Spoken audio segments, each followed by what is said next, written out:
নমস্কার দর্শক বন্ধুগণ, যারা সরষে চাষ করছেন এবং আপনাদের সরষে গাছের মধ্যে সমস্ত ফুল ধীরে ধীরে একটা দুটো করে ঝরতে শুরু করেছে এবং আপনাদের সরষে গাছের মধ্যে ফুল শেষ হয়ে যায়, আপনাদের ফল দানা গঠনের সম্পূর্ণ পূর্তি শুরু হয়ে গেছে, অর্থাৎ আপনাদের ফল গঠনের পর্যায়ে শুরু হয়ে গেছে, ফুল ঝরে গিয়ে সরষের গাছ থেকে।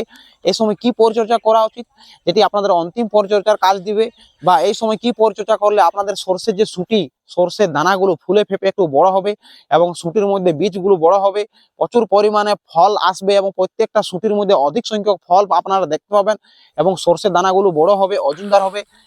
সেই সংক্রান্ত একটা শেষ পর্যায়ে পরিচর্যা, যেখানে আপনারা জানতে পারবেন most one of the important, এটা হচ্ছে লিফ অল্টারনেরিয়ার সংক্রমণ। সরষের মধ্যে এটা সুটির মধ্যেও লেগে থাকে, সরষের দানার মধ্যেও লেগে থাকে এবং পাতার মধ্যেও লেগে থাকে এবং বিভিন্ন ধরনের এই সমস্ত, এটি ছাড়াও আরো বিভিন্ন অন্যান্য যে ফাঙ্গাল সমস্যা, ছত্রাকের সমস্যা লাগে এবং সরষের ফলনকে কমিয়ে দেয়। তার সাথে বিভিন্ন ধরনের এই সময় সরষের সুটি ছিদ্রকারী পোকা ইত্যাদি কিছুর জন্য আপনাদের ফলন কমে যায়। তো এই সময় যে পরিচর্যার কথা বলা, সেই পরিচর্যার মাধ্যমে আপনারা সুটি বড় করতে পারবেন, আপনারা গাছের মধ্যে ছত্রাকজনিত সমস্যা থাকলে তাকে দূর করতে পারবেন এবং কীট পতঙ্গের সমস্যা লেগে থাকলে সেটিও দূর করতে পারবেন। তো এই সময় প্রধান যে সমস্যার কথা বলি, সেই প্রধান সমস্যার মধ্যে আসি। এই সময় আপনারা দেখতে পাবেন কাণ্ড পচার সমস্যা, ফল পচার সমস্যা, লিপ অল্টারনেরিয়ার সমস্যা ইত্যাদি কিছু দেখতে পাবেন। এই সমস্ত জন্য আপনারা বেস্ট এই সময় যেটি একটি ওষুধ হচ্ছে, সেটি হচ্ছে ট্রাইকোলর। এটি আপনারা অবশ্যই স্প্রে করবেন। এই ওষুধটি 3টি কম্বিনেশন নিয়ে তৈরি হয়।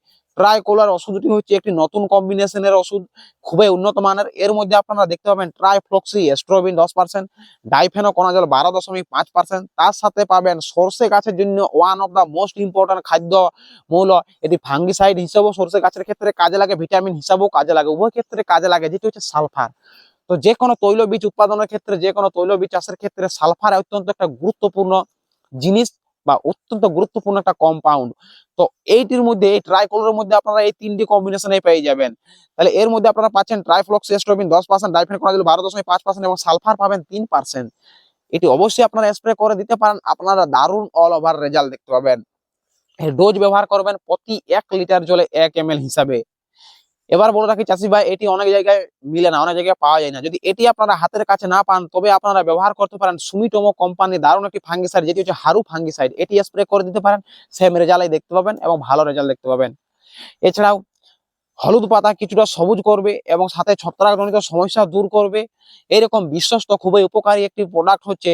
আপনারা এই সময় যদি ছত্রাকের সংক্রমণ কম লেগে থাকে, বেশি একটা লেগে থাকেন, তাহলে আগে যে বললাম অত হাই কম্বিনেশনের দামি ফাঙ্গিসাইডগুলো স্প্রে না করো, আপনারা কম দামের মধ্যে খুবই ভালো উন্নত মানের আপনাদের গাছকে সবুজও করবে, গাছের যে সরষে গাছের মধ্যে পাতা হলুদ হয়ে যায় সেই পাতা হলুদ ভাবও দূর করবে। এই সময়ের জন্য আপনারা স্প্রে করতে পারেন বায়ার কোম্পানির এন্ট্রাকল ফাঙ্গিসাইড। এর মধ্যে থাকে প্রোপিনিয়াম কম্পাউন্ড, তার সাথে থাকে কিছু পরিমাণে জিঙ্কের কম্বিনেশন, অত্যন্ত কার্যকরী এবং ভালো ওষুধ।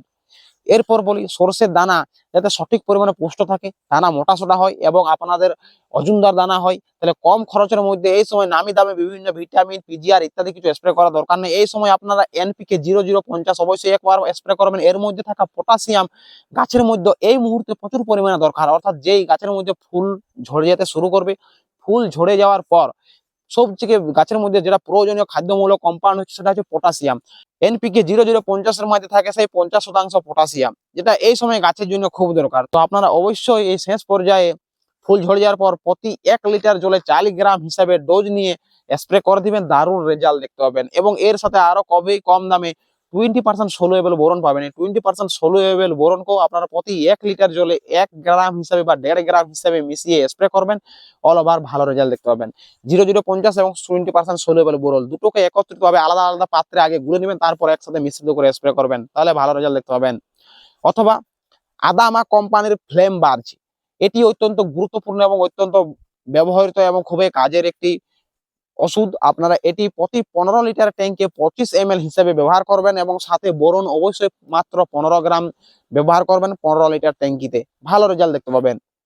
এরপর বলি অনেক চাষি ভাইদের ক্ষেত্রে যেটি হচ্ছে কীট পতঙ্গের সমস্যা। এই সময় সুটি ছিদ্র করে দেয়, গাছের মধ্যে ডগায় প্রচুর পরিমাণে লাহি পোকার আক্রমণ লাগে, জাপ পোকার আক্রমণ লাগে, মিলিবাগের আক্রমণ দেখতে পাওয়া যায়। এই সমস্ত ইত্যাদির কাছ থেকে আপনারা যদি মুক্তি পেতে চান, মিডিয়াম বা কম খরচের মধ্যে আপনারা স্প্রে করতে পারেন অ্যাডমায়ার ইনসেকটিসাইড, যার মধ্যে আপনারা দেখতে পাবেন ইমিডিয়া ক্লোরোপিড, অর্থাৎ সরষের মধ্যে বিভিন্ন সরষের সুটি ছিদ্রকারী পোকা, সরষের দানা শোষক পোকা ইত্যাদি ইত্যাদি থেকে আপনারা মুক্তি পাবেন এই অ্যাডমায়ার যদি আপনারা স্প্রে করেন। তাছাড়া আপনারা সিজেন্টা কোম্পানির একতারা স্প্রে করতে পারেন, অথবা এসিফেট 75%, যেমন এসাটাপের মধ্যে রয়েছে এই এসিফেট 75%-এর কম্বিনেশন। এই তিনটির মধ্যে যে কোনো একটি ওষুধ আনিয়ে আপনারা স্প্রে করবেন, আপনারা অবশ্যই ফসলকে রক্ষা দিতে পারবেন। এরপর বলি, যাদের সরষের জমির মধ্যে অতিরিক্ত প্রচুর পরিমাণে কীটপতঙ্গের সমস্যা দেখা যাচ্ছে, আপনারা নরমাল ওষুধে কাজ করছে না, সেক্ষেত্রে আপনারা যেটি ব্যবহার করতে পারেন ইউপিএল কোম্পানির গুন্থার ইনসেক্টিসাইড। প্রতি 15 লিটার ট্যাঙ্কিতে 25 ml স্প্রে দিবেন, দারুণ রেজাল্ট দেখতে পাবেন। এই ইউপিএল কোম্পানির গুন্থারের মধ্যে যে কম্বিনেশনটি রয়েছে সেটি হচ্ছে নোভালুয়ারন প্লাস এমামেকটিন বেনজয়েড। দুটোই অত্যন্ত কার্যকরী ওষুধ এবং কীটপতঙ্গকে মেরে ফেলতে বাধ্য করে। অবশ্যই আপনারা এটি এনে স্প্রে করবেন। তো দর্শক বন্ধুগণ, আজকের ভিডিওটি এই পর্যন্ত।